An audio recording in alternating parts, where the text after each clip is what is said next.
There is a planet that should not exist, a world so hostile, so alien, so utterly indifferent to human life that every instinct says, nothing lives here, nothing survives here. And yet it became the most important place in the known universe. Before we go any further, and this is something I always want to say early, the background footage in our videos is just atmosphere. It doesn't matter. You don't need to watch it. Put your phone face down, close your eyes, pull the blanket up. This is a listening experience. The story is what matters, and it's going to be here with you the whole way through. So settle in, because we're going to go all the way back, before the Atreides, before the Harkonnens, before Paul, before anyone you know from the story. We're going back to when Arrakis was just a wound in the galaxy, old, bleeding, and completely misunderstood. This is the complete history of Arrakis. Arrakis is a desert planet. That description doesn't do it justice. When we say desert, most of us think of the Sahara. Vast, yes. Brutal, yes. But crossable. There are oases. There are edges. The Sahara has coasts on either end of it. Arrakis has no coasts. There is no sea. There is no river. There are no lakes hidden in the lowlands. There is nothing that was ever water. Or if there was, it is gone in a way so complete that the rock itself has forgotten it. The planet is a single continuous wound of sand and heat and wind, broken only by the shield wall in the north, a massive geological formation of rock, old and enormous, that separates the deep desert from the polar regions. The polar regions are the only places where temperatures drop enough for limited moisture to exist. Even there, life is not easy. Life is just marginally less impossible. Think about that for a second. The most habitable region of Arrakis is the polar zones, and even those are barely survivable without extraordinary adaptation.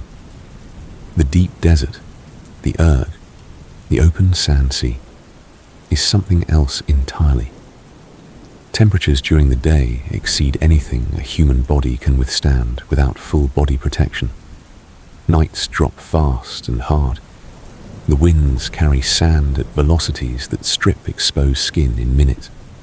And beneath the surface, moving through the sand like living submarines, are the Great Sandworms. The worms are ancient beyond reckoning. There is no reliable record of when they first appeared. The earliest human surveys of Arrakis found them already enormous, already fully integrated into the planet's ecosystem, already the dominant life form by any conceivable measure. They are not predators in any normal sense. They don't hunt. They don't need prey. They are more like geological forces, immense, slow in their cycles, but capable of explosive speed when they choose to surface. A mature sandworm can reach lengths of 400 meters. Some legends among the Fremen speak of worms much larger than that. Grandfather worms, ancient beyond counting. So massive they barely register individual humans as anything worth noticing.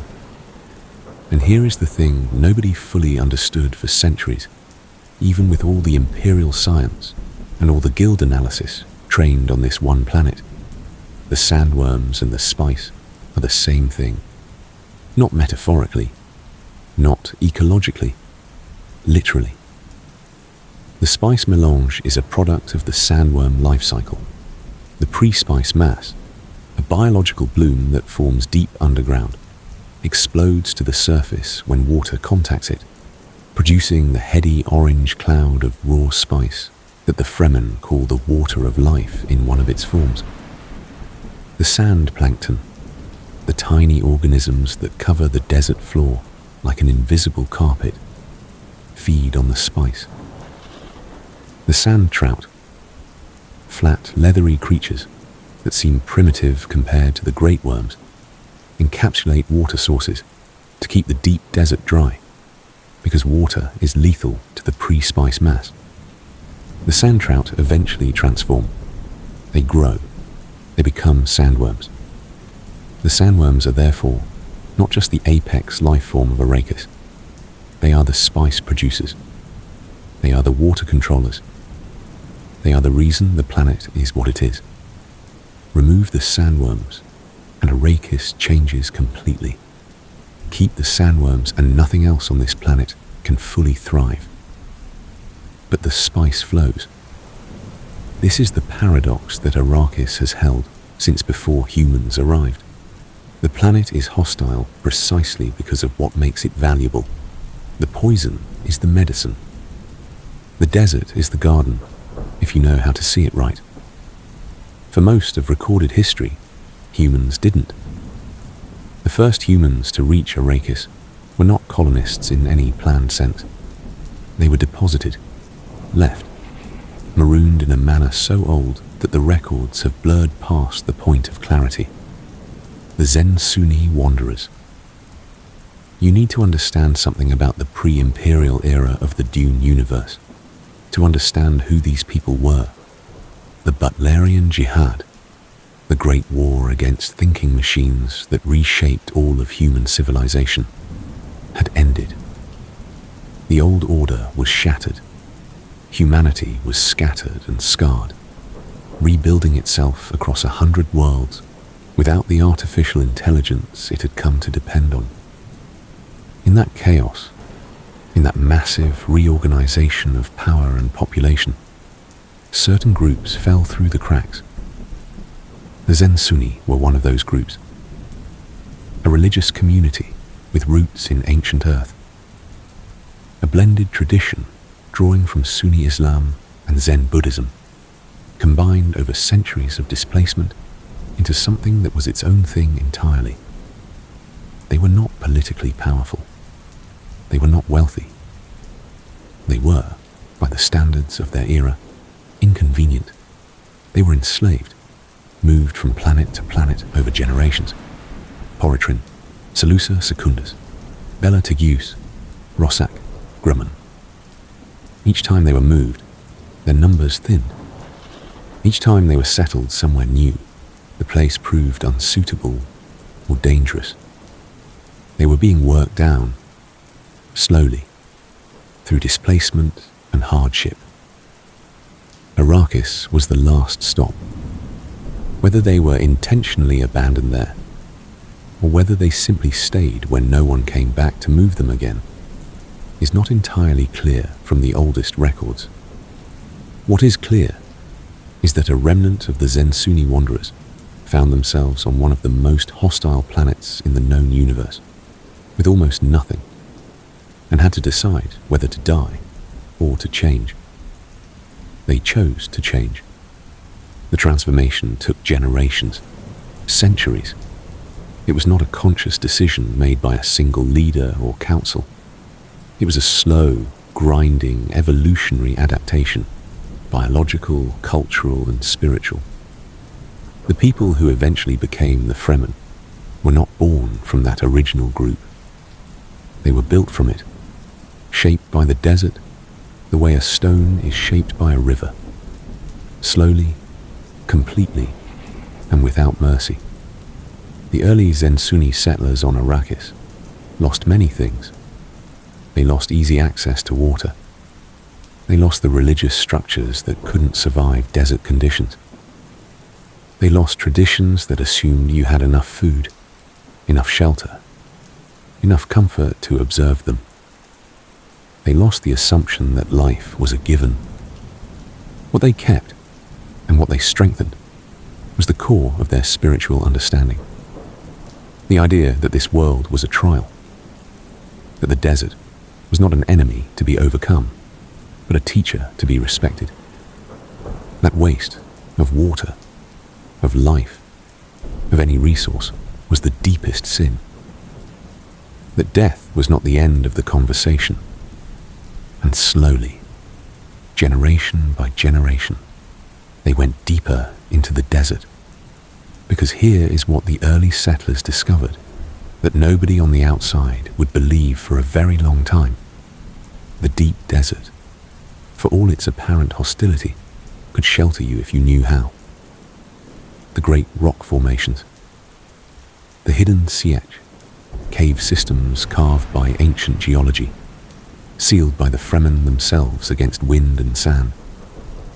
The stillsuit, developed over generations into one of the most sophisticated pieces of human technology ever produced, not because it uses advanced materials, but because it understands the body perfectly, capturing every gram of moisture from breath, from sweat, from waste, recycling it back through a closed system that lets a person survive in conditions that should be fatal.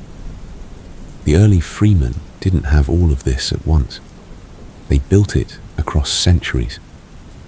They paid for each innovation in lives, in children who didn't make it through the first summer, in elders who died before passing on what they'd learned, in entire communities that chose the wrong rock formation and were buried by a storm, or surfaced at the wrong time and were found by a worm. The desert doesn't care about your effort. It only registers your result. But the Fremen got results. Slowly, over 3,000 years between their first arrival and the events of the main story, they became something entirely new. Not quite human in the old sense. Not alien. Something forged. The people the desert made. At some point in this long history of human suffering on Arrakis, the outside universe noticed the spice. Or rather, the outside universe had always known the spice was there. Melange was being harvested from Arrakis since before the Fremen finished their transformation. But what the universe came to understand, gradually and then catastrophically, was what the spice actually did. Let's go through it, because this is where the history of Arrakis stops being a local story and becomes a galactic one. Melange extends life. This sounds simple. It is not simple. When taken consistently over years and decades, spice slows the aging process significantly. Wealthy people who could afford regular spice consumption lived notably longer than those who couldn't. This alone would make it valuable beyond measure. But that's not the important part. Melange enhances cognition. Again, this sounds modest. The reality is not modest. The human brain, operating under the influence of sustained spice exposure at the right levels, can do things that should not be possible. Pattern recognition expands. Foresight, not mystical, not supernatural, but an extreme form of intuitive calculation based on the reading of microsignals and probability, becomes accessible. The mind opens. The Spacing Guild figured this out before almost anyone else. The Guild navigators, the people responsible for folding space and guiding ships between the stars safely, without the use of thinking machines that the Butlerian Jihad had forbidden, were spice users. That was the open secret that was also not a secret at all. The navigators needed melange to do their job. They ingested it in quantities that transformed them, over time, into something that were not quite human anymore. Their bodies changed. Their consciousness expanded into something that could see the safe path through folded space. They could not be replaced by machines. They could not do their job without the spice. The entire interstellar economy of the Dune universe ran on guild transportation, and guild transportation ran on spice. The navigators were not a luxury. They were the infrastructure. Think about that for a second. Every star system, every planet, every shipment of goods, every troop movement, every political negotiation that required physical presence, all of it depended on ships that needed guild navigators, who needed melange from a single planet. One planet, one source, no substitute. Arrakis was not just important. Arrakis was the keystone of an entire civilization. Remove it, and everything falls apart. Control it, and you control everything. Not through force, not through politics, but through the simple logic of supply. The Bene Gesserit understood this too, though they valued the spice for different reasons. Their reverend mothers used melange in their rituals, the water of life, the chemically altered bile of a drowned sandworm, processed through a Bene Gesserit's body and distributed to a sietch as a religious sacrament.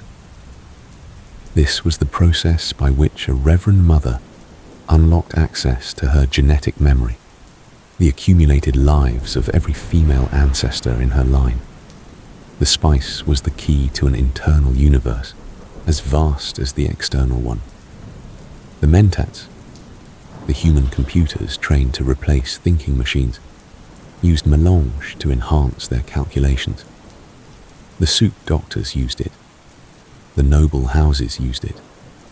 Everybody who was anybody in this civilization had threaded the spice into their lives so completely that they could not imagine existing without it.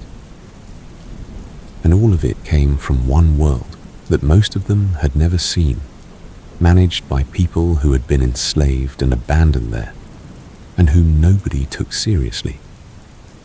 The irony was enormous. The Fremen lived on the most powerful real estate in the universe and were treated as savages. The galaxy bent its entire political and economic structure around a planet whose actual inhabitants were considered beneath notice. That imbalance would eventually produce something explosive, but not yet. First, we need to talk about what the Empire did with this leverage. The Emperor, specifically the Padishah Emperor of the House Carino, the ruling family for 10,000 years, understood Arrakis perfectly. He understood it so well that his approach to it was almost admirable in its cynicism. You do not hold Arrakis directly. That would be too obvious, too tempting to challenge. If the Emperor held the spice monopoly in his own name, every great house in the Landsraad, the council of noble families, would have an immediate and legitimate reason to unite against him. The balance of power, already delicate, would shatter. So instead, you lease it. The fief of Arrakis was held by a noble house under imperial charter. They administered the spice harvesting operations, maintained order, managed the native population, which is a polite way of saying they attempted to control the Fremen with varying degrees of brutality and failure, and delivered the spice tithe to the Spacing Guild and to the imperial coffers. In exchange, the ruling house got obscene wealth. They also got a target on their back, because here is the game that the Emperor was really playing. The house that held Arrakis was powerful enough to be a counterweight to the other great houses, but exposed enough to need imperial protection. And the Emperor could always threaten to revoke the fief, to give Arrakis to someone else, to tilt the balance however he needed. Arrakis was not a reward. Arrakis was a chain that looked like a crown. For 80 years before the events of the main story, House Harkonnen held Arrakis. Vladimir Harkonnen, the Baron, oversaw operations there for much of that time, and the Harkonnen approach to Arrakis was extraction without any consideration of sustainability whatsoever. They cared nothing for the Fremen. Less than nothing. The Fremen were an obstacle to production, a security risk, a nuisance to be minimized. The Harkonnen method was violence and exploitation. You harvest as much spice as possible. You keep the population intimidated enough not to organize. You report the minimum necessary to the Emperor. You skim the rest. This worked, after a fashion. The Harkonnens grew extraordinarily rich, but it did not work in the deeper sense. It did not actually control Arrakis. It never touched the reality of the planet. The Fremen in the deep desert were invisible to the Harkonnens. Not because the Harkonnens were stupid, though they underestimated the Fremen consistently, but because the Setches were genuinely invisible. The Fremen had 3,000 years of practice at not being found. They moved without leaving trails. They communicated without electronic signals. They lived in caves that the planetary surveys had never adequately mapped.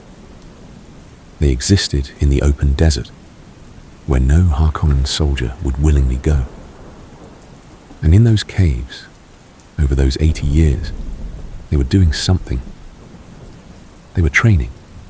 They were stockpiling. They were waiting for a sign.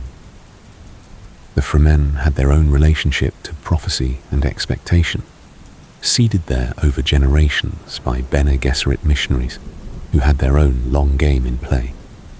The Missionaria Protectiva, the Bene Gesserit practice of seeding religious legends on primitive worlds to create safe havens for their members, had been deployed on Arrakis centuries earlier. They had planted stories. The story of a Messiah, an off-worlder who would come to lead the Fremen to paradise, who would have powers beyond ordinary humans, who would know the language of the desert and understand the ways of the people. This was not genuine prophecy. It was social engineering. The Bene Gesserit had installed an expectation so that any sufficiently trained member of their order could step into the role if she needed sanctuary on Arrakis. But the Fremen had taken the legend and made it their own. They had added to it. They had shaped it to fit their specific hopes and their specific understanding of what needed to happen. The coming Messiah, the Mahdi, the Lisan al-Gaib, the voice from the outer world, would lead them in a jihad. The desert would bloom. The worms would be freed. The off-worlders would be driven away. Arrakis would belong to its people. That was the dream, sitting in the Setches when House Harkonnen finally lost the fief. That was the pressure that had been building for 80 years. That was what the outside universe was about to accidentally detonate. The Emperor's decision to transfer Arrakis from House Harkonnen to House Atreides was not a reward. Everyone who was paying attention understood that immediately. House Atreides was the most popular noble house in the Landsraad. Duke Leto Atreides was admired, trusted, and, critically, was building a coalition of great houses that made the Emperor nervous. A duke who commanded that much loyalty was a duke who could become something more dangerous than a duke. The solution was elegant in a brutal way. Give Atreides Arrakis. It looks like a gift. It is a trap. The Harkonnens and the Emperor had an arrangement. Once Atreides was settled on Arrakis, once they had committed their forces and their reputation to the planet, the Harkonnens would return with Imperial Sarduka support, the Emperor's own elite troops fighting under Harkonnen colours, and destroy House Atreides completely. The family, the soldiers, everything. Arrakis would go back to the Harkonnens. The problem would be solved. The coalition would shatter without its centre. Leto knew it was a trap. His advisors knew it was a trap. They went anyway, because refusing would have been read as a challenge to the Emperor and produced a faster version of the same outcome. At least this way, they had time. At least this way, they might find something on Arrakis worth fighting for. When the Atreides landed at Arrakis, the capital city in the northern reaches, something shifted on the planet. Not dramatically, Not in any way the Harkonnens or the Emperor could see, but the Fremen noticed. Duke Leto's approach to the Fremen was different from anything they had experienced from off-worlders. He wanted to make contact. He wanted to establish genuine alliance. His ecologist, the brilliant and complicated Dr. Kynes, who had spent his life on Arrakis and knew more about the planet than any living person who wasn't Fremen, served as the crucial bridge. And his son, Paul Atreides, arrived on Arrakis at 15 years old. He had been trained his entire life by some of the finest minds in the Imperium. His mother, Lady Jessica, was Bene Gesserit, one of the Sisterhood's most gifted members, secretly a failed experiment in their long breeding program, someone who should have produced a daughter and had instead produced a son. That son had been given all of his mother's training, everything the Bene Gesserit had to teach about voice, about physical awareness, about reading people and situations with an accuracy that looked like magic from the outside. Paul was also something the Bene Gesserit hadn't fully anticipated. He was a genuine prescient, not the manufactured potential they'd been cultivating toward. The real thing, activated by proximity to the spice he'd been exposed to since before birth through his mother's bloodstream. He had been having visions his whole life. And when he arrived on Arrakis, the visions changed. They became more specific. He saw a young Fremen woman with blue in blue eyes. He saw the desert. He saw violence on a scale that frightened him. He saw himself at the center of something he could not stop. The first days and weeks on Arrakis were about orientation for the Atreides, learning the planet, learning the industry, trying to keep their people alive and functional in a place they didn't understand. For Paul, it was something else. It was the beginning of a gravitational pull toward a future that wanted to happen. Then the trap closed. The Harkonnen and Sardaukar attack came at night. It came through a traitor, the Atreides doctor, Yue, who had been compromised through the capture and torture of his wife by the Baron. A man whose imperial conditioning should have made betrayal impossible had been broken in the most human way possible, through love and grief, and the promise that his suffering might end. Yue disabled the defensive shields. The Sardaukar came in overwhelming numbers. The Atreides military, formidable by any normal standard, was not equipped to fight the Emperor's personal troops. Leto died. He died taking a poison gas capsule concealed in his own tooth, trying to kill the Baron in the chaos. He failed to kill the Baron. He died knowing that his house was destroyed, and his son was somewhere in the night and might be dead. The massacre was comprehensive. The Atreides soldiers who survived were scattered or captured. Arrakeen changed hands. The Harkonnens were back, and Paul and his mother were in the desert. Jessica carried the Ben Gesserit training that might keep them alive for another day.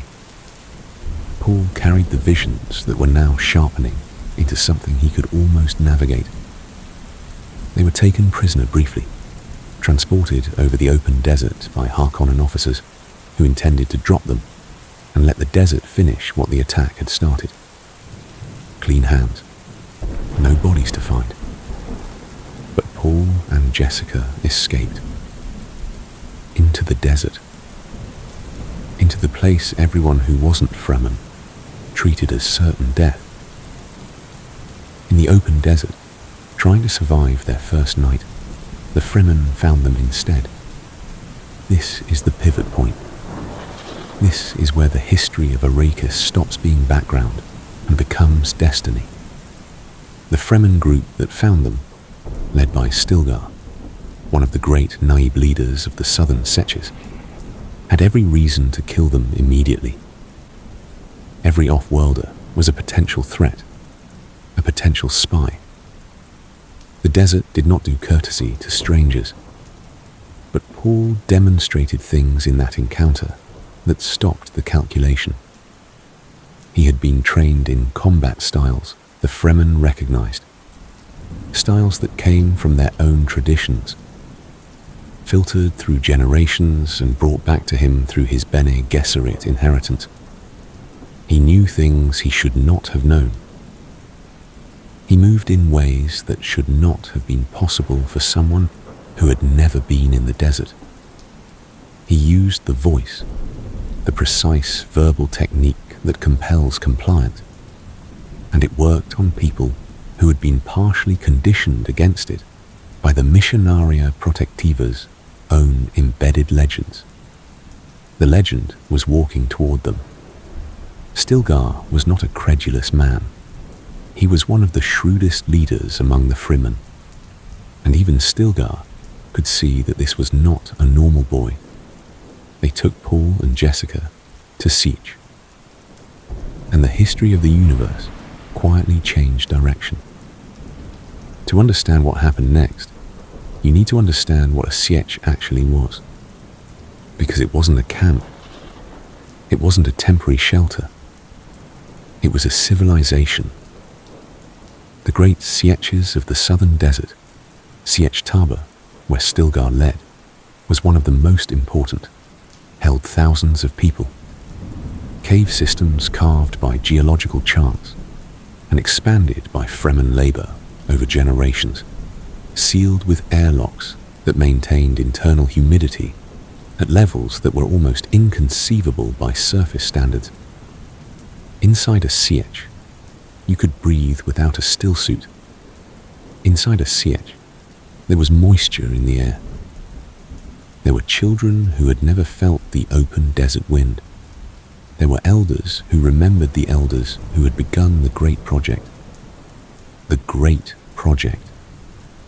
This is what the outside universe completely failed to understand about the Fremen.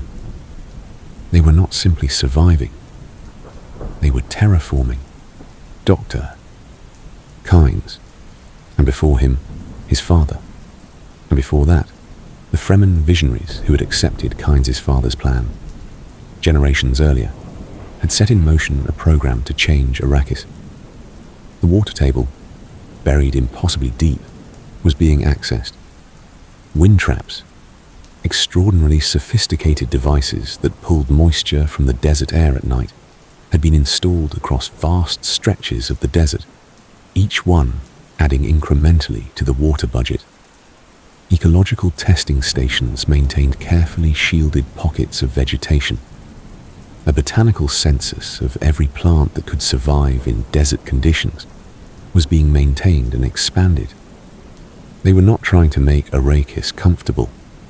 They were trying to make it livable. They were 500 years into a plan projected to take 3 or 4 generations more. They were doing it in total secrecy, because if the Harkonnens had known, if the Emperor had known, the project would have been destroyed immediately, because a livable Arrakis with water meant a changed ecosystem. A changed ecosystem meant an uncertain future for the sandworms. An uncertain future for the sandworms meant an uncertain future for the spice. And the spice was the thing the whole galaxy needed, and nobody could allow anyone else to have an independent relationship with. The Fremen were, in secret, doing something that could have threatened the entire galactic order, and they understood that. They did it anyway, because it was their planet. Paul entered this world and began to learn it from the inside. He took a Fremen name, Usul, meaning the base of the pillar, his private name within the sietch, and Muad'Dib, the name of the desert mouse that survived what nothing else could, his public name in the desert. He learned to ride the worms. He learned to move without rhythm, without the vibrations that attracted worms to the surface. He learned to call water as a sign of grief, understanding that for the Fremen, every tear was literally a giving of wealth. He also kept having visions, and the visions kept showing him the same thing: a holy war spreading outward from Arrakis across the entire Imperium. Billions dying in his name. The jihad he could not stop, no matter which path he chose. This terrified him.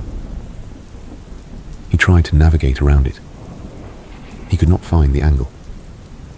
Every path he could see through his prescience led toward the same ocean of fire.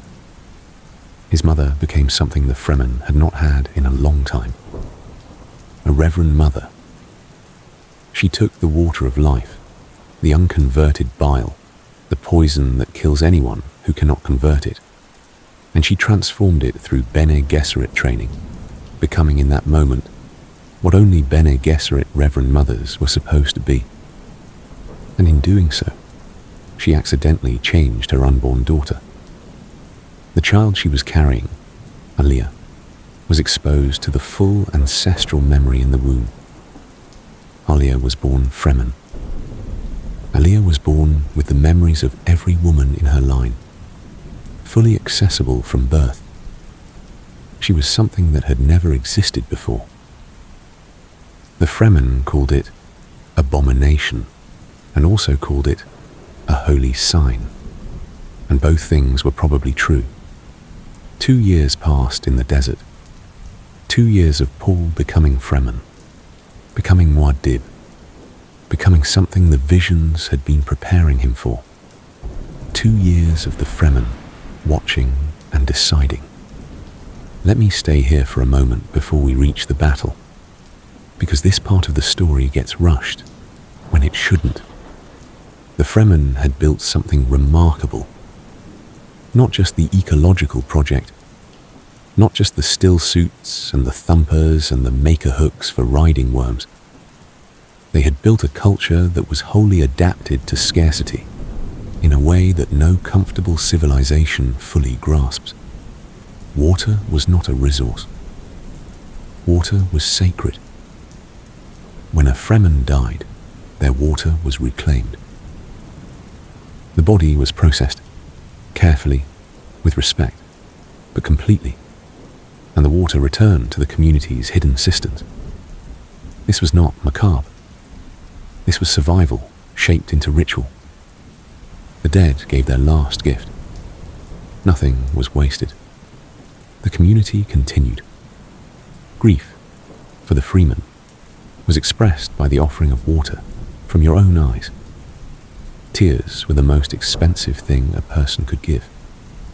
When the Fremen wept for you, they were giving you something real, something measured, something that cost them in the most fundamental currency of their world.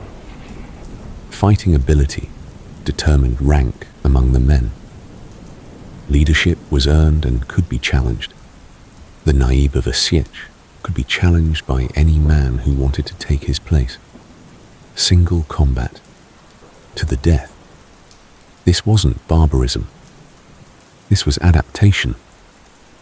In a world where every person's competence was survival critical, you could not afford to be led by someone past their prime who was holding the position through political maneuvering. The sietch needed its best fighter in charge. Paul had to fight for his place. He fought a young Fremen named Jameis, who challenged him early in his time in the sietch, and won. The weight of that death stayed with him, not because killing troubled him in the abstract, but because Jameis, for all his aggression, was a man with people who loved him. The widow, Hara, became Paul's responsibility by Fremen custom. The Fremen don't do sentiment about the mechanics of survival, but they do absolute responsibility. Chani was the woman from his visions, the blue in blue eyes. Stilgar's best fighter, daughter of the ecologist kinds. deeply practical and deeply capable, and at the same time, fully immersed in the emerging belief that Paul might be what the legends described. Shani did not easily believe. That was part of what made her valuable as a partner. She tested the belief against reality, and reality kept holding. Paul loved her, not in the way of the great houses, not a political love or a transactional one. He loved her the way people love when they have very little else to hold on to. And that love was woven into the visions. She was there in the future he was trying to navigate, in the versions where something survived worth surviving. The Fremen were also becoming something more organized under his influence. Paul had military training that the Fremen had never encountered in this form. He taught them new fighting disciplines. He helped formalize structures that let the disparate setches communicate and coordinate. He was not imposing himself, or he was trying not to. But a leader shapes what's around him, whether he intends to or not. And Paul Atreides, trained from birth to lead, was shaping the Fremen into an army. That was the other thing the outside universe didn't know. In the 2 years while the Harkonnens congratulated themselves on eliminating the Atreides, the desert had been militarizing. The moment of transition came when it had to.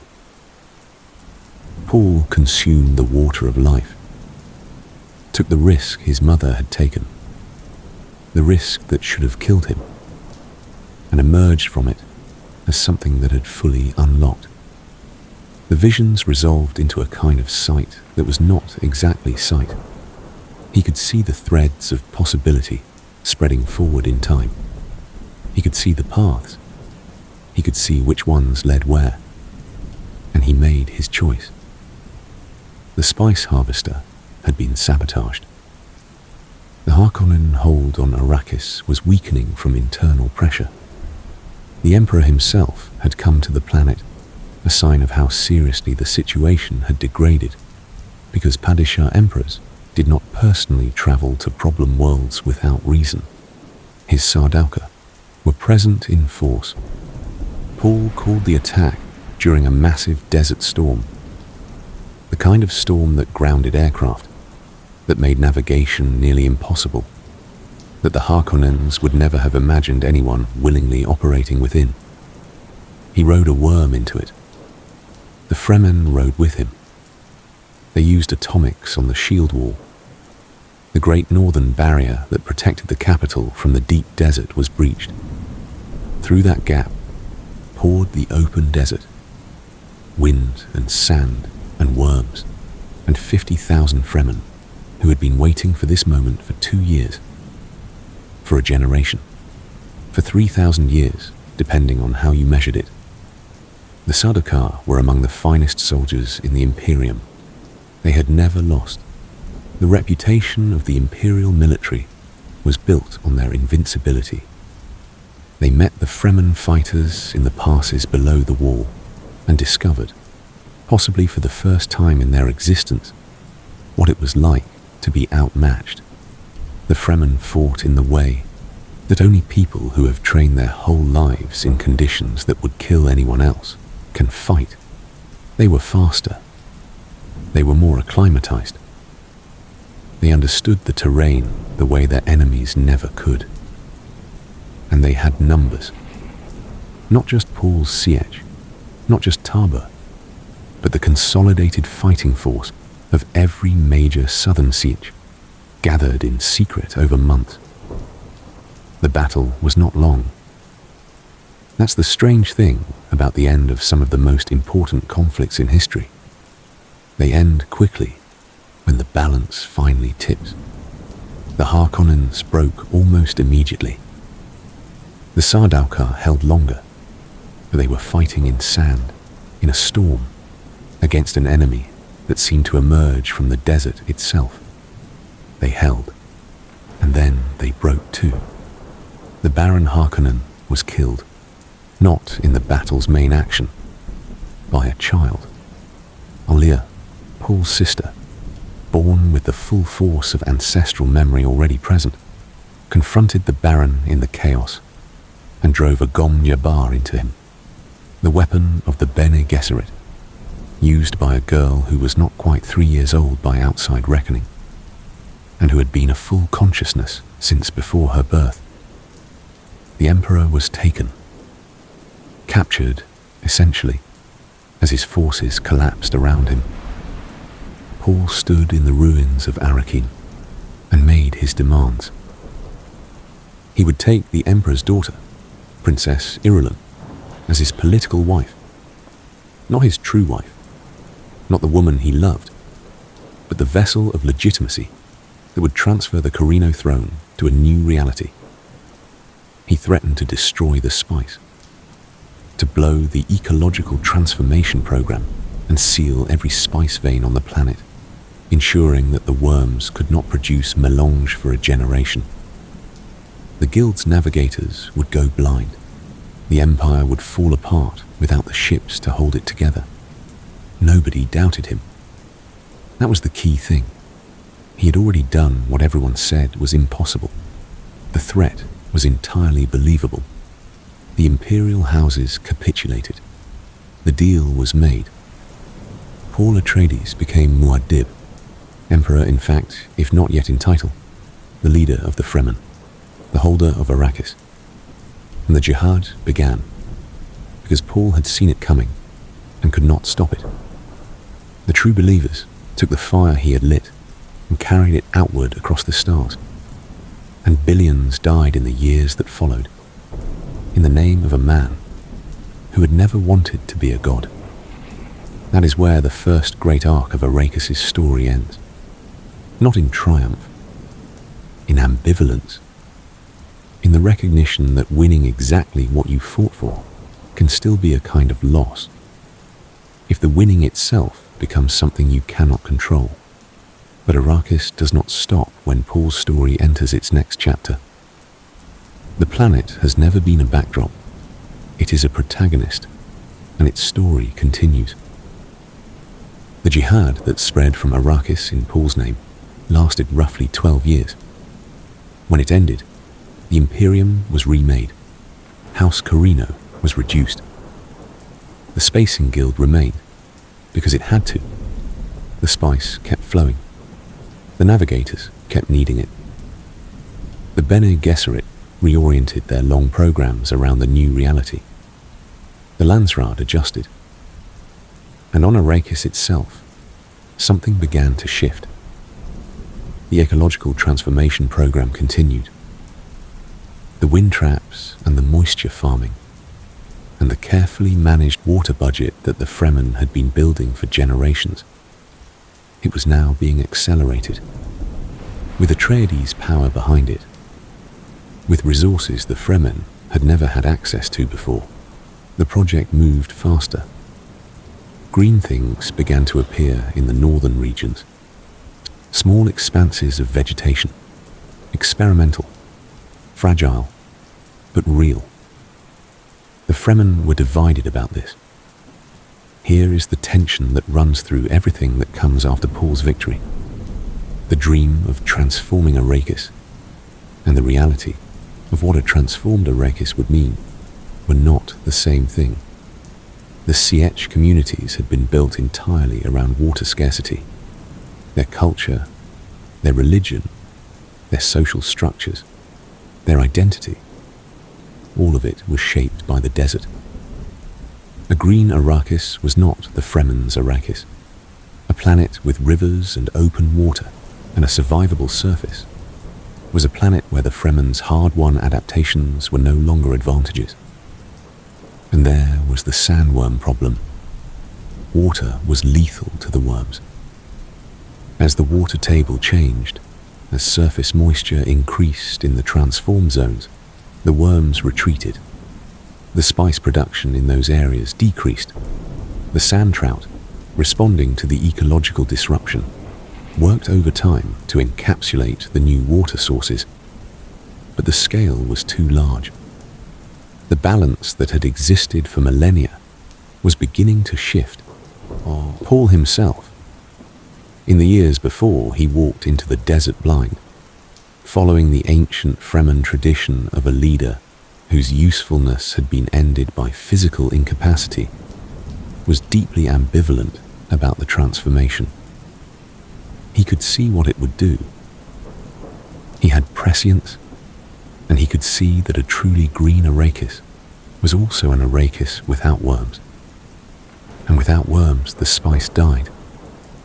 And without the spice, the entire civilization he had just overturned collapsed into a different kind of chaos. The tension was not resolved in his generation. It was handed off. Aliyah ruled as regent for Paul's young children after he walked into the desert. She ruled for years, and the abomination the Fremen had always feared she might become, the pre-born child who had access to too many ancestral voices, too many lives competing for expression within a single psyche, began to manifest. She could not hold herself. The ancestor voices that lived in her memory were too present, too powerful for a mind that had been born with them, rather than grown into them through years of training. She was lost. Not dramatically, not all at once, but gradually, in the way that all possessions happen, by degrees that each seems small and each leaves something diminished. What replaced her own self at the center was the worst possible candidate, the memory of the Baron Harkonnen, the grandfather she had killed, whose genetic line ran through her mother Jessica, because Jessica had been the Baron's secret daughter, a fact the Bene Gesserit had engineered and concealed. The Baron lived in her ancestral memory, and in Aliyah's destabilized psyche, he found purchase. He whispered, and she listened, because the alternative was the silence of a self that had never been fully formed. This is the tragedy the Fremen had always feared about the preborn. Not malice, not evil in any simple sense. Just the overwhelming mathematics of 1,000 lives pressing down on one consciousness that wasn't prepared for the weight. And then comes Leto II, Paul's son, born with prescience even more acute than his father's. A child who understood what he was and what the future required of him, in a way that might be the most frightening act of self-awareness in the entire history of the Dune universe. Leto II chose to bond with the sand trout. He allowed the flat, leathery pre-worm creatures to cover his skin, to begin their transformation, to start the process that would eventually make him not fully human. Over years, and then decades, and then centuries, he transformed. The sand trout covering became part of him. He became something with the strength and resilience of a sandworm, with a human mind inside it that retained full consciousness and full memory. He became the God Emperor. Literally, he ruled Arrakis. He ruled the entire Imperium for 3,500 years. From a single fixed point on the planet, from a moving citadel that travelled the desert like a slow worm itself, carried by the Fremen who were now his priests and his servants and his keepers. The ecological transformation was stopped. Leto reversed it. The desert had to be maintained. The worms had to survive. The spice had to flow. And Leto, who could see further forward in time than anyone had ever been able to see, had a reason for all of this that he was not fully explaining to anyone. He called it the Golden Path. The path through time that led to human survival on the scale of 10,000 years or more. The path that required a tyrant, himself, to so thoroughly condition humanity to obedience and stagnation that when the tyrant was finally gone, when the suppression finally ended, humanity would scatter across the galaxy with an urgency born of millennia of enforced stillness. They would spread so wide and so fast that no single force could ever again threaten the species with extinction. Even the prescience that Leto wielded as a tool would be abolished as a danger. He was breeding it out of the human line, selecting against it, ensuring that no future leader could see clearly enough to control the future the way he had. He was building a paradox, a cage that taught the species how to be free. The Fremen, under his reign, changed completely. They became something else.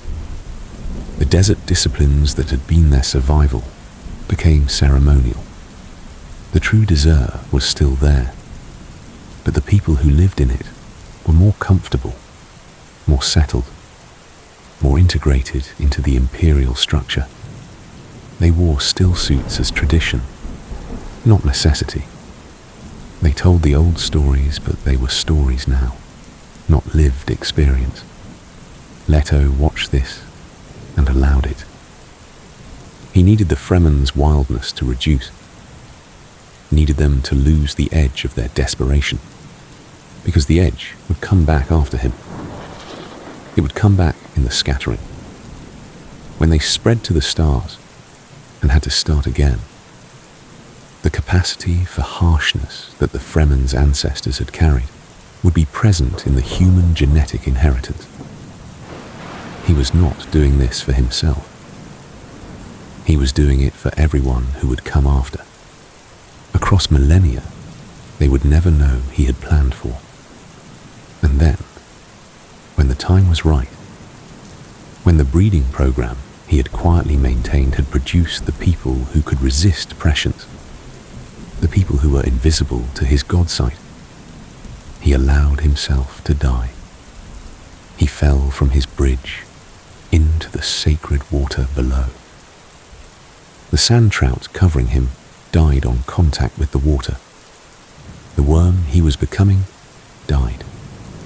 The 3,500-year reign of the God Emperor ended in a river that hadn't existed on Arrakis before his father had begun the transformation. His death released an enormous quantity of pre-spice mass that had been locked in his body for millennia. A bloom of melange spread from that place. From his body, ultimately, came the generation of new sandworms that eventually repopulated Arrakis, because he had also been carrying the sand trout in his cells, and those were released too, and they began their work again. He died and gave the desert back to itself. The scattering happened after. Humanity exploded outward from the Imperium into the unknown galaxy, exactly as Leto had foreseen. They spread beyond the reach of any empire, any guild, any sisterhood. They became something that could not be controlled, something that could not be threatened with extinction. And Arrakis, Rekis, as it was now called by some, Dune by those who remembered the old name, remained. The desert reclaimed what had been taken from it. The worms grew again in the old deep places. The spice began to flow again, slower at first, then with increasing richness. Pull back now from the events. Let the battles and the politics and the transformations settle. What is Arrakis, really, in the architecture of this story? It is a lesson. The most patient, most brutal, most comprehensive lesson in the canon. The lesson is about what we do with power, not how to get it. The universe is full of stories about that. How to get it, and then what? What happens when you can see the future, and you still cannot avoid becoming what you feared? What happens when a people build something extraordinary in the dark, and the light finally comes and reveals it, and the light changes what it was? What happens when you treat a world as a resource instead of as a place, and the place eventually has something to say about that? The Fremen did not have power in any of the ways the Imperium recognized. They had no great houses, no noble titles, No spacing guild contracts. No Bene Gesserit reverend mothers of their own tradition until Jessica. They had sand and stars, and the memory of people who had already survived everything the universe could think to do to them. And they outlasted every empire that tried to use their home as a coin. The Carinos used Arrakis as a control mechanism and lost their throne. The Harkonnens used it as a money machine and ended in a child's poisoned needle. The Spacing Guild used it as a fuel source and had to watch a 15-year-old boy threaten to take the fuel away and mean it. The Bene Gesserit used it as a proving ground and got something they didn't plan for. A Kwisatz Haderach who arrived a generation early and went entirely off script. Here's what nobody talks about. Arrakis won. In the end, across the full arc of the story, the planet won. Every civilization that came to extract from it was eventually expelled or transformed or made obsolete. The ecological transformation that would have killed the spice was stopped by the worm's own descendant. The empire that tried to exploit it became the empire that served it. The people who tried to erase the Fremen found themselves outnumbered and outmaneuvered by people who had survived worse than them for 3,000 years before they arrived. The desert endures because the desert does not hurry. The sandworms do not hurry either. They have no need to. They live for thousands of years.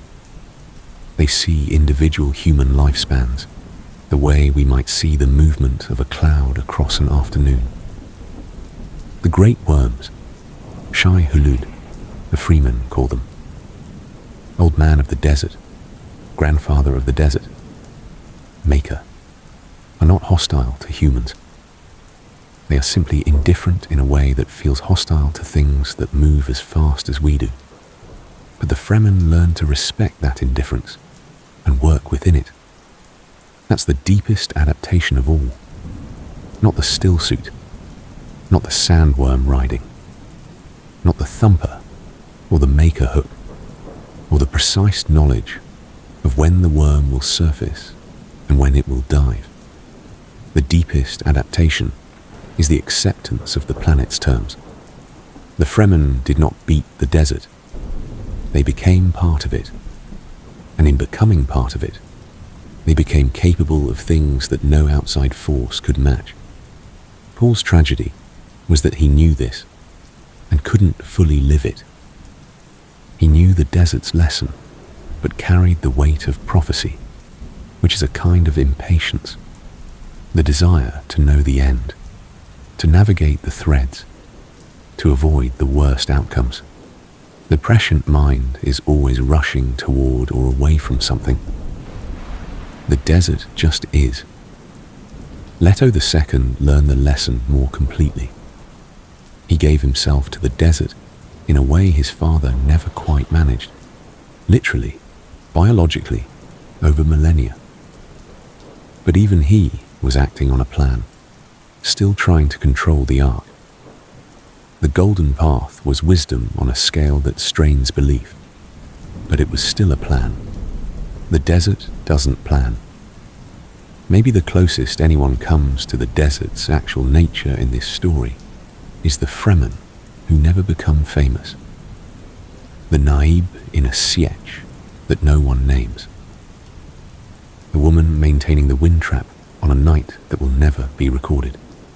The sandworm rider who goes out alone and doesn't come back, and whose water is returned to the cistern, and whose name is spoken once in the night and not again. They are the planet. They always were. Arrakis is not a backdrop. Arrakis is not a resource. Arrakis is not a test. Arrakis is a world with its own logic, its own history, its own patient and indifferent wisdom. And everything that happens in the story happens on its terms, whether the characters understand that or not. The ones who understood it, even partially, survived. The ones who didn't, well, The desert has a way of clarifying things. Sleep well. The sand will still be there in the morning, and it remembers everything.